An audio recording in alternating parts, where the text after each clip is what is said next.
বিশ্বকাপে উড়ন্ত শুরু পেয়েছে সুইডেন। নিজেদের প্রথম ম্যাচে তিউনিশিয়াকে 5-1 গোলে উড়িয়ে দিয়েছে তারা।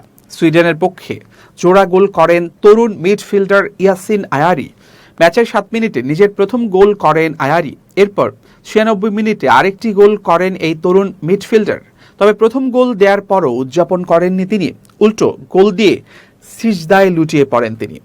আয়ারির বাবা তিউনিশিয়ায় জন্মগ্রহণ করেন, হয়তো এজন্যই উদযাপন করেননি আয়ারি। তবে বাবার দেশ নয়, খেলার জন্য বেছে নেন নিজের জন্মভূমি সুইডেন। জানা গেছে 2021 সালে তিউনিশিয়ার প্রতিনিধিরা তখনকার সুইডেনের অনূর্ধ্ব-21 দলের আয়ারির সঙ্গে যোগাযোগ করে জাতীয় দল পরিবর্তনের প্রস্তাব দেয়। এদিকে আয়ারির মা মরক্কোর হওয়ায় ওই দেশের পক্ষ থেকেও তাকে জাতীয় দলে নেয়ার সুযোগ ছিল।